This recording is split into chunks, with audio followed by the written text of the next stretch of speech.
Hi, Grayson Still here, and today we will be looking at a figure review of McFarlane's Gravedigger Daryl Dixon from AMC's The Walking Dead.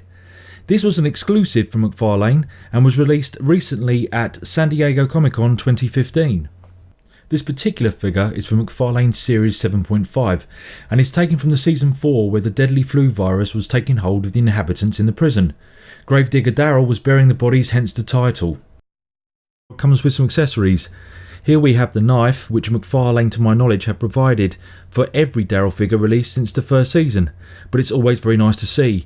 He is of course without his iconic crossbow with this release of the figure, so starting with the head, which has a great likeness to Norman Reedus, despite only seeing half of his face.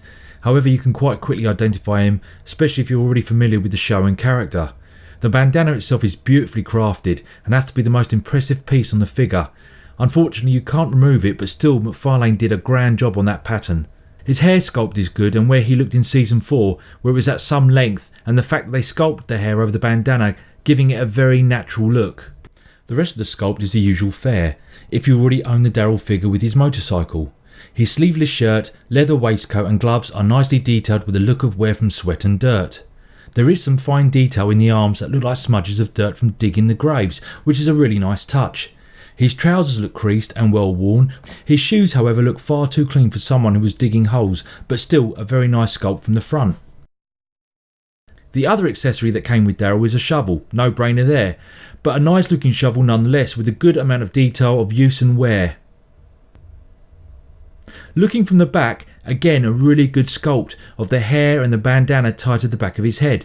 His iconic angel wings on his waistcoat with that detail of the seams that make up the fabric. His overhang of his shirt that is creased along with his back pocket rag he always has on him. On his hip is his sheath where the knife accessory fits comfortably. The back of his trousers are better detailed with the wear and dirt with the small patches showing signs of its natural colour. With Gravedigger Daryl there are 22 points of articulation. His head has a slight amount of movement due to the bandana, but like I said it's fixed with no sign of being able to budge or remove it.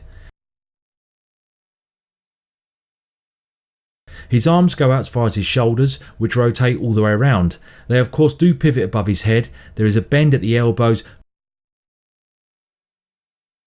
movement in the wrist that also rotates all the way round.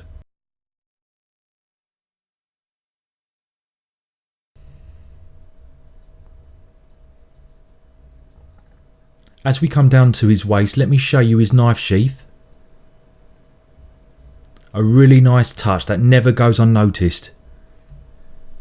There is very little movement in his waist.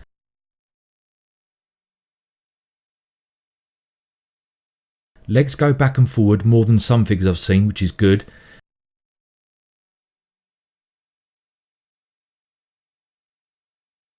There is a full bend at the knees and 360-degree rotation all the way round. There is very slight movement in the ankles, but you'll be using the knees and legs for posing this figure. My only concern, as with a few Walking Dead figures I have, is that certain limbs can feel very loose, almost to the point where the figure could be difficult to pose. Otherwise a great addition, especially as Gravedigger Daryl is a Comic-Con exclusive and is a definite for collectors. Thanks for watching, and if you want more videos on games, films and collectibles, be sure to like and subscribe. Until next time.